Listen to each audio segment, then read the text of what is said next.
Well, hello everybody. Pastor Randy here. Welcome to Making It Simple. Great to be with you today as we continue in our brand new teaching, Finding Faith in the Storm.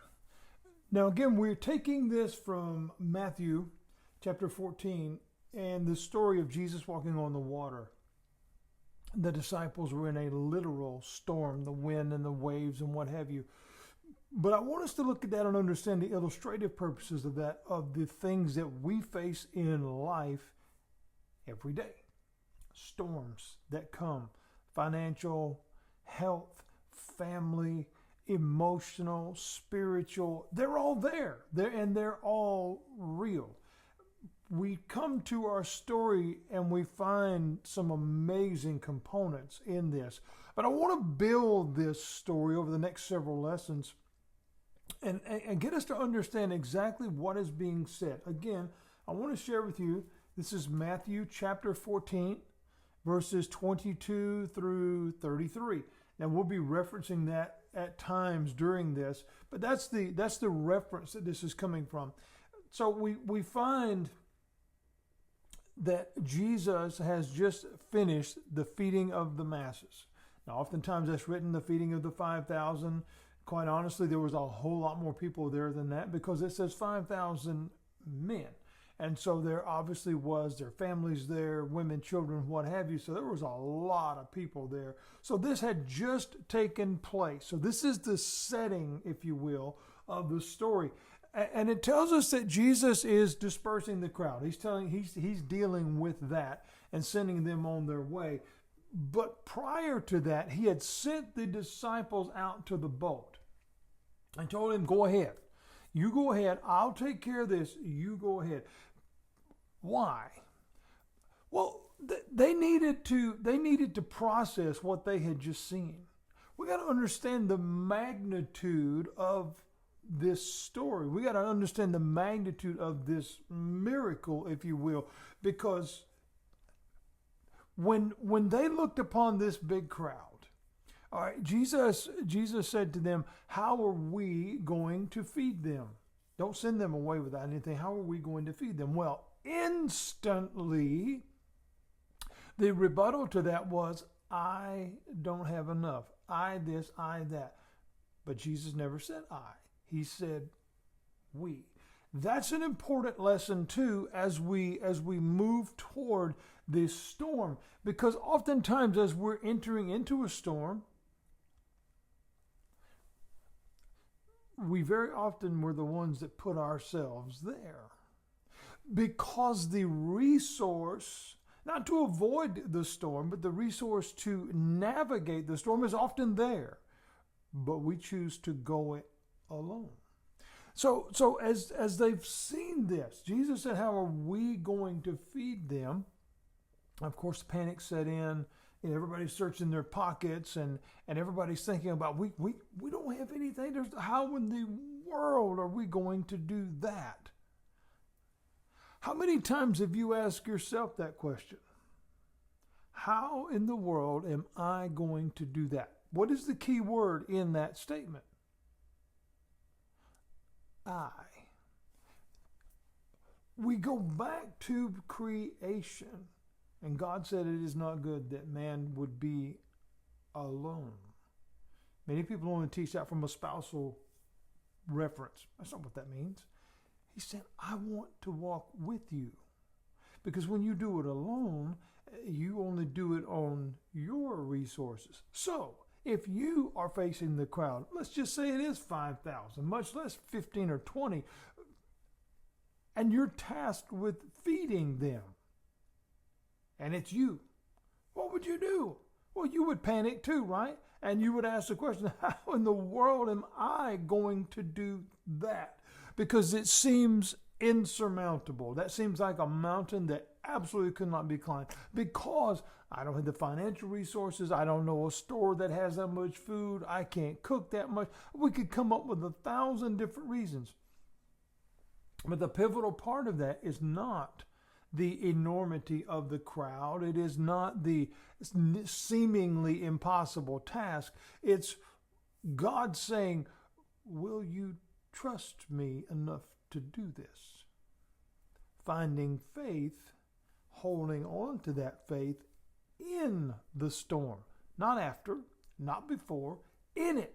Because the task before them was there. And Jesus said, we don't need to leave them and send them away with nothing. We need to feed them. Okay, so this is the setting of the story. This is how we get there. And now this has happened. So they need to process this. They need some downtime, if you will. They need to sit among themselves and be able to have that conversation saying, what on earth did we just see? They needed that. So Jesus sent them ahead. They needed to talk among themselves. Where is our faith? Because we didn't think we could do that. We didn't think that something like that was possible. Do we find ourselves wrestling with what's possible and not possible all the time? That's a daily task. That in and of itself is a daily storm. And so where we find this discussion is they're talking among themselves. Where is my faith? Is it growing?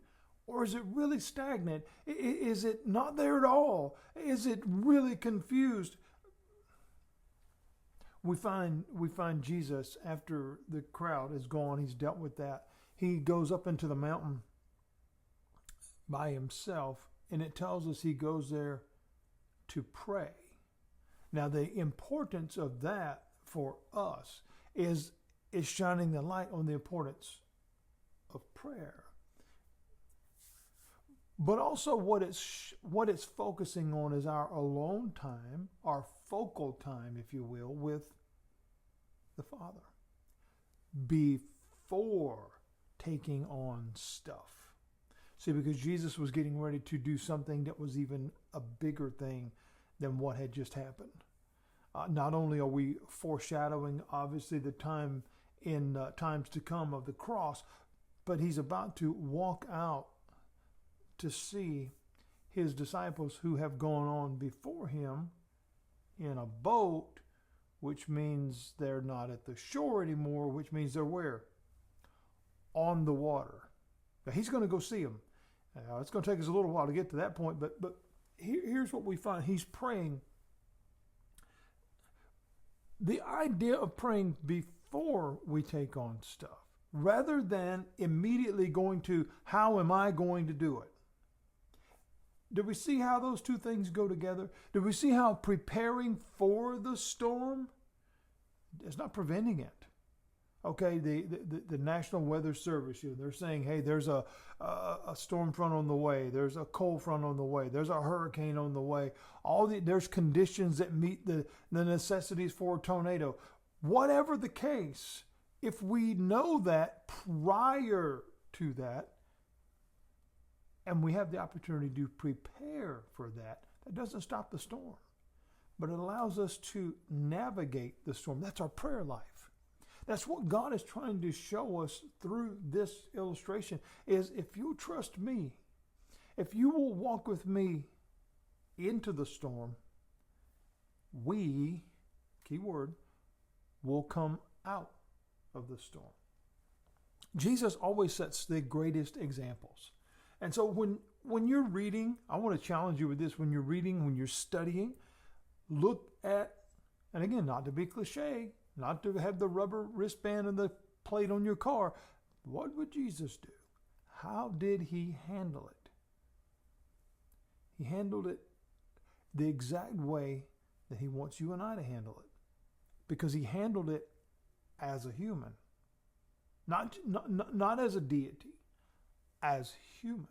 We far oftentimes overlook the human quality of Jesus because we and rightfully so, equate him as holy, as deity, what have you. But we have to understand, as he walked among us, he walked as one of us. Therefore, proving we can do it. We can do it. This is possible. So he sets the example. And we read, as we go into this passage, we read that well into the night. Okay, so he'd been praying for quite a while, well into the night. So this was a time of conversation. This was a time of praying and seeking Here's my question as we wrap up today's lesson. Do you face life with that kind of preparation?